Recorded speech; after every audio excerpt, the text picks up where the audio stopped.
Hey guys, Marianne Elliott from 360 Mortgage Solutions, and today I'm joined via Zoom with Les. G'day Les, how you going? I'm fantastic, thank you. How are you? Good, thank you. So Les is from Resi Inspections and he does your building and pest inspections, and that can be as part of your purchase or it can be an ongoing maintenance thing. But something a little bit different, I thought that we would jump on and talk to Les today about some things that you can be doing now while you're in isolation to be checking your property and kind of getting on the back foot or on the front foot, sorry, around termites and that kind of damage. So Les, can you enlighten us? What's the top three things that people could be doing at the moment to be checking their house if they're bored and want to have a look and see if they've got termites or something like that?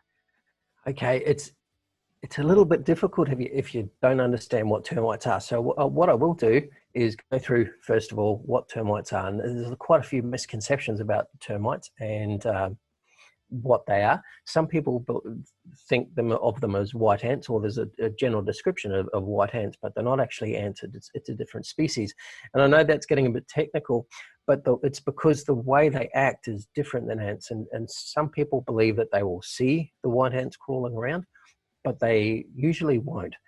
They're called there are different types of termites, but the one that we're mainly concerned about that gets in and does damage to houses, or significant damage to houses, is subterranean termites. So they generally travel underground. So first of all, what I want to explain is that termite protection is really important, and we're talking about, say, a chemical protection around the house. Sometimes a house will already have, when it's built, what they call a physical barrier, or if not, some of the older homes are protected by a chemical barrier, but that chemical has a lifetime and that should be maintained. But a good regular check, any system that has been put in actually should be checked by an inspector to keep the warranty for every 12 months. But it's actually a good thing to check your garden and your house for termite activity. So generally you won't see the termites crawling around on their own. They build either mud nests, either up in the tree or sometimes on the ground. But most of the time they will travel underground. But then if they're going up a tree or even up into your house, generally they will have what you call a mud track or a mud trail. And it's basically a little tunnel, probably about half a centimetre wide or 5 millimeters, and they will track inside that, and it'll be a little tunnel so other insects can't attack them. There is a bit of a misconception also out there that black ants, being alongside termites, will kill the termites. But the termites actually generally have that protection, and they're isolated from the outside world until that is broken. And what they will do too is if their tunnels are broken, they will close them off again to protect. They'll sacrifice any termites that are outside, and they will close off so that the ants can't get into the main nest. So yeah, it's a bit of a misconception because they can live side by side as long as there's that isolation from them. The black ants do certainly attack and kill termites, but they protect themselves in certain ways.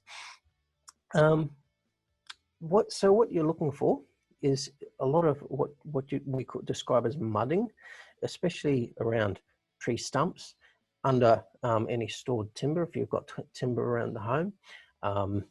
And like I said, those little tunnels that are possibly going up your brickwork or over any other outside around the perimeter of your home. So what we're looking for is just maybe break a little bit open. You try not to disturb them. If you see a nest that looks very lumpy and potentially has got a few small holes in it, then get somebody in who's an expert. And because the more you disturb termites, the more that they'll go away from the area, and then you can't treat them. That's the biggest thing. So you want to try and keep them in that confined state, so when the experts come in to get rid of them, they're all there and it's easy to find them. That's exactly right, because now we have chemicals that it used to be that we had chemicals that you'd treat the area, But termites, if you use the wrong chemicals, termites will then just avoid that area. Again, the ones in that area will die, but they sense the chemical, and then they'll avoid that area. The newer chemicals that are used by professionals aren't detected by the termites. So what ends up happening is they get it covers them, and they end up taking it back to the nest. And that's the aim, is to destroy the nest and the queen, so that there's the termite nest in itself dies. And that's more important because termites can actually travel over 200 meters underground. So their main nest can be somewhere way off in the distance, and you can hardly see it in a tree or something like that. And they can travel and have sub nests and travel underground to get to your property. So that's where sometimes we can't find the nest, but treating it with the correct chemicals actually can destroy that nest, and that's what you want to do with the protection of your home.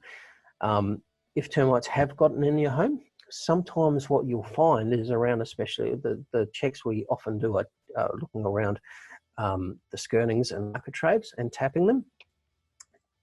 It's getting used to understanding what that tapping sounds like, and then if it sounds hollow, or if what I find a lot of people when they've found termites, they basically can push their finger in where it shouldn't be, because termites generally eat something away and they'll leave a small film, which is basically the thickness of paint or just a little bit thicker. It's firm enough to just push, but it'll be very soft. And if you find live termites in somewhere on the inside of your home, basically cover it up and call somebody straight away, because they'll actually treat those termites while they're inside, and again, hopefully they'll take that back to the nest. Wow, that's scary. It can be. That's why it's important to protect your home and keep that maintenance up, because one thing that some people don't realize, termite damage, because it's a preventable problem, it's most often, or generally, I don't know any of the I don't know any insurance companies that will cover termite damage. Yeah. I would agree with that one. Yeah, so it's important to understand. One, don't be overly scared, but protect for any future damage. Sometimes I find, especially in older homes, there will potentially be some hidden damage behind something. But if you're renovating, it's generally easy to actually repair it. Sometimes it can be a costly exercise if they've been in there for a long time. But what is important is to understand if they're in your home or getting in there, and basically, protect for the future. Get on top of it as soon as you can. It's a big investment at home, and you don't want things destroying it. And I've heard that a good idea, it's always a good idea to keep a barrier or a gap between garden beds up against the home. So that's correct. Yeah, okay, so that's true. And why is that? That's actually what we describe as our visual inspection zone in technical terms. But what it means is that you'll often see, especially on brickwork, or if there's metal capping on some older homes, or where there's fibro, below that should be a minimum of, it's actually described as 75 millimeter visual inspection zone. What that means is, when we're looking as an inspector, we're trying to see under that zone if we can see any of that mud tracking that we're talking about, where the termites are trying to get into the home. Because those weep holes, that's at the level of your concrete. The concrete comes in and then goes up, and the timber frame sits on there. And if you're covering over those weep holes, termites can come in without being seen, and it's harder to visually inspect and make sure that there's no termites coming in. Got you, okay. So basically, from what you've said, get out in the garden and have a look for the mud patterns, and we'll pop a photo at the end so that people can see different variations of what they're looking for. Another thing is to go around and just tap on some skirting boards, and if it's a little bit soft, maybe call you.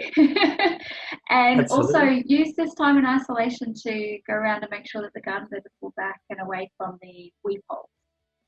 That's right. That's right. Okay. So I'll send you some photos of that, or maybe a little video, and describe what that inspection zone looks like Yeah. on a brick home, and hopefully some photos of something where there's some metal capping, and talk about that inspection zone a little bit, and explain that a little bit further with some visual cues. Yeah. Okay, I guess the key too is if you're doing your inspections annually with a professional, then you shouldn't really be too worried about this stuff. That's correct. They say a year because if you're doing it a lot more often, it ends up being a costly. Excuse me. It ends up being a bit of a costly inspections every, say, 6 months. If you've got a high-prone home and you can't put like a chemical barrier around, for example, yes, that you can use other types of systems, which there's some systems like called baiting systems, and they have to be inspected more regularly by a professional. But that's basically a system where you purchase that plus the inspections are part of the system, because termites the biggest thing about the 12 months is that termites won't do a huge amount of damage in that amount of time. Generally, I've got to be careful what I say, obviously, but what we're looking for is any signs in that time. If you leave it, say, 2 years or 3 years, a lot of damage can be done in that time. Yeah, so it's important to have professional inspectors inspect it in the appropriate time, and what it does is it maintains any warranty that comes with the system that's been put in. Beautiful. And if someone's got any questions whilst in isolation or when they get out, what's the best way for them to contact you? Probably phone call, text, or email is probably the best. And if you've actually got some problems that I can see, we can FaceTime or use some other video, and I can see if I can give you some advice on the spot. Yeah. Worst case scenario, as long as we're still allowed out of our homes, I can come and have a look. That was going to be my next question. So are you actually able to, if a homeowner wants you to, go into their home and provide that expertise? Yes. And as per the restrictions, etc., I need 2 people. It could be in the home, like myself and one other person. But also I wear now a face mask and gloves to make sure that, to reduce the risk of spreading anything. Yeah. Okay. Beautiful. Awesome. Well, thank you so much, Les. Yes, but the one thing I guess is, unless you've found something, don't be too afraid. What you've got to just do is maintain your home, and part of that is termite protection. Yeah. Termites might be a welcome break from worrying about coronavirus for a little while. We don't want fear. We want something to think positive about, and maybe in the next session we can talk about some things we can do positively to improve the value if you're planning on selling your home or just maintaining it properly. Yeah, sounds good. So we'll pop the video that Les talked about at the end of this video, so you can check out what you're looking for, and also contact details for Les. So if you want to give him a call, you absolutely can. Otherwise, guys, thanks so much for listening, and stay safe.